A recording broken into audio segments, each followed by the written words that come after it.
It is important to understand the difference between the term Jews, Hebrews, and Zionists.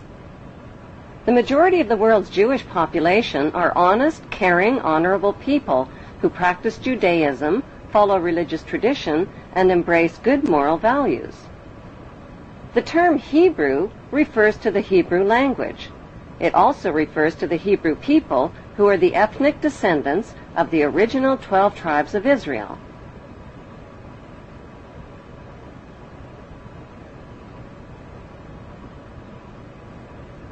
The term Zionist refers to political extremists. Zionists believe that the Hebrews are God's chosen race of people and that the Hebrews have a right to the land of the Muslim Palestinians. Why? Because according to the Bible, God said so.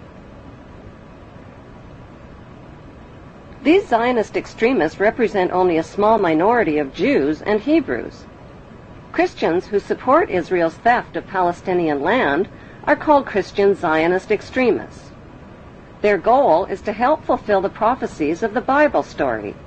Countless millions of Americans are reading a series of novels called Left Behind. They're topping bestseller lists all over the country, and they're being made into movies. They chronicle apocalyptic times. The setting is the 21st century, complete with warplanes and TV correspondence. This is Buck Williams reporting live from Israel. I am standing in the middle of an all-out attack. But the plot is ripped from the pages of the Bible, so it all winds up here in Israel, where according to the book of Revelations, the final battle in the history of the future will be fought on this ancient battleground in northern Israel called Armageddon. It will follow 7 years of tribulation during which the earth will be shaken by such disasters that previous human history will seem like a day in the country.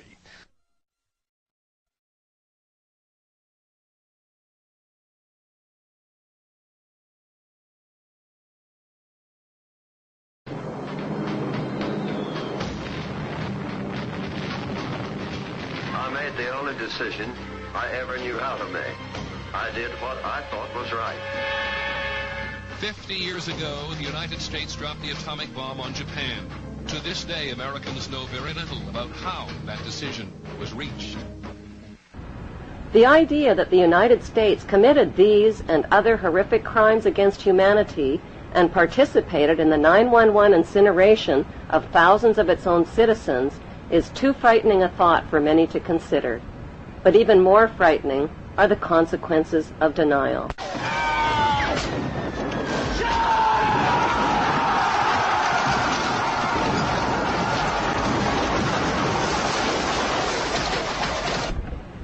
Did the world wars, revolutions, and big events of human history evolve naturally, or were they calculated and pre-planned? If they were pre-planned, who planned them, and what are they planning for the future of humanity? The answer to this puzzling question can be found within the boundaries of 3 of the world's most powerful cities. Those 3 cities belong to no nation and pay no taxes.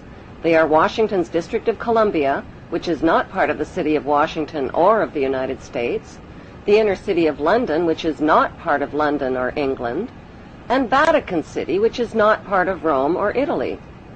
These cities, called city-states, have their own independent flag, their own separate laws, and their own separate identity.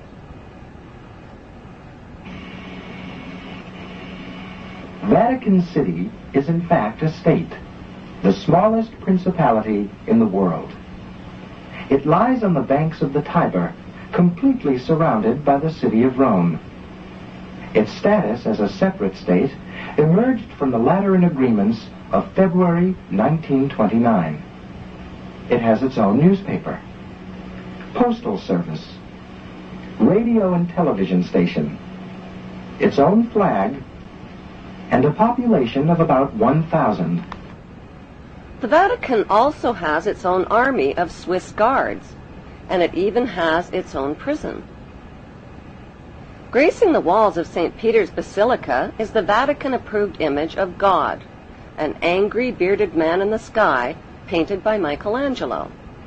Sinners who disobey God's list of thou shalt nots risk incurring his wrath and damnation and burning in Satan's eternal hellfire. Cruel and violent images of God's tortured Son, suffering, bleeding, and dying, with thorns gouged through his skull and nails pounded through his feet and hands, are on display throughout the Vatican. These images serve as reminders that God allowed his Son to be tortured and killed to save the souls of human beings who are all born sinners. These explanations and scary images are especially difficult for children to comprehend. The Vatican rules over approximately 2 billion of the world's 6.1 billion people. The colossal wealth of the Vatican includes enormous investments with the Rothschilds in Britain, France, and the USA, and with giant oil and weapons corporations like Shell and General Electric. The Vatican solid gold bullion worth billions is stored with the Rothschild-controlled Bank of England and the U.S. Federal Reserve Bank.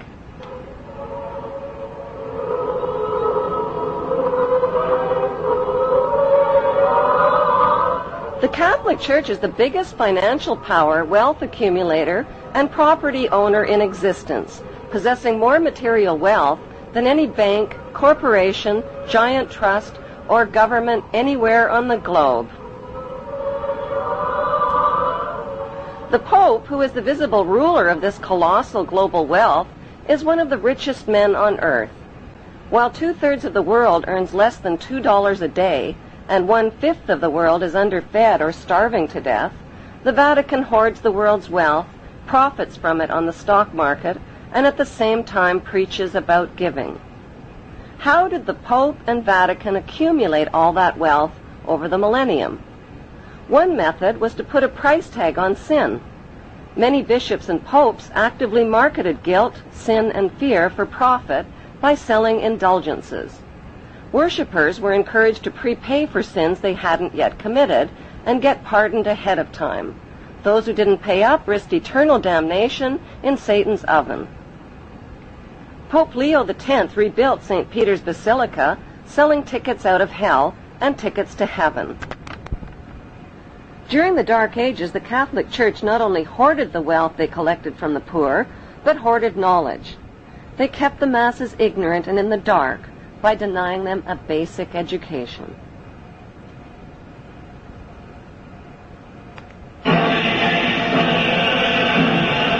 More than 60,000 armed Christians were on their way to reclaim Jerusalem from the infidel.